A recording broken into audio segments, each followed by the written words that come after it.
Hi, I wanted to shoot this quick video on concept maps. We're now about halfway done with the course, and we've had quite a few maps submitted now at this point, and we still got a good chunk left before we complete the course. Now, I would say I'm really impressed with how you guys are taking these concept maps. Vast majority of you are really doing a fantastic job on that. A few of you are getting some points off on these maps and maybe wondering, why. So I thought the best thing I can do is show you kind of what I'm looking for. You can always go back to also that module 2 where I introduced concept maps, and there's some supporting information about what a concept map should look like versus maybe a mind map. They're different, believe it or not. But they look the same, but their approach is a little bit different. So go back to that information in module 2.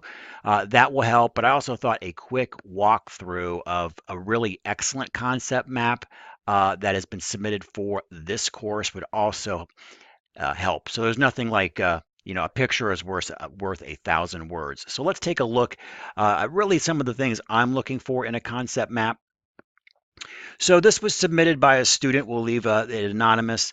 But what I really liked here was the again the organization of the map, and that's up to you. Have fun, make it creative. Whether you go from the top down, bottom up, center out, totally up to you. This strategy was kind of cool. They went from the center out. Again, creativity, whatever you want. But some of the essential elements are using consistent shapes for those topics and subcategories and branching out. Now, some of you don't have the branching out from the concepts. So you'll introduce a concept and then it will just kind of die there. I think what you want to look at in general is about 3 layers of information, if at all possible. So you'll have, maybe, in this case, we've got actually multiple layers. So investing strategies, and we go 1, 2, 3, 4, 5, 6. I mean, this one will have a minimum of, a pathway of 6 points kind of branching off. Again, I would look at a minimum of 3, kind of a branch, maybe with that sweet spot being between 3 and 6 as you kind of branch off these concepts. It's not going to happen for every concept, but in general, you want to look at that. So what you don't want to have is just like a central idea and then 3 ideas branching off of that, and then you're done.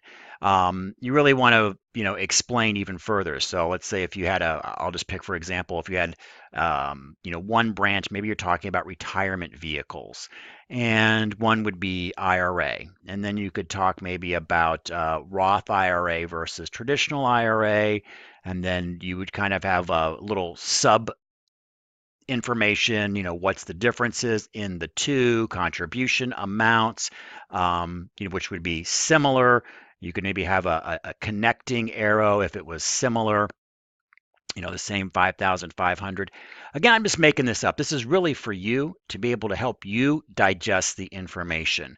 So whatever works, for you to be able to conceptualize it. That's what I like, that concept maps capture the visual learners, which most of us are, but also captures if you're a more into a written learner, it captures that as well. And then you can read them back to yourself if you're more an auditory learner.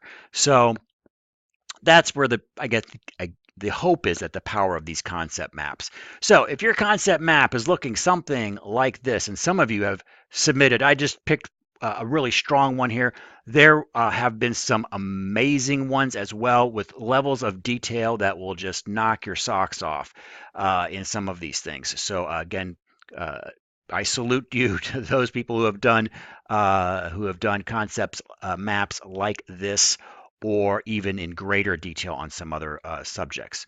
So there you go. That's what we're looking for in concept maps. Just don't list, 3, 5 things. You want to have more than that. You want to have a visual look, something similar to this with consistent shapes used for the various levels. Um, the connecting words are also sometimes nice, if you can put those, if it's related to or supported by, you can actually put those connecting words in there. Again, go back to module 2 if you're curious about what those are. But again, I wanted to show you an example of a really outstanding map. So you can basically, make sure that your maps are reaching this level of detail to capture all of the points. Now, if you're happy with the points that you're getting, then that's fine too. It's all a strategy game when you look at grades, but I know many of you want to get the whole 40 out of 40 points, the 100 for the assignment.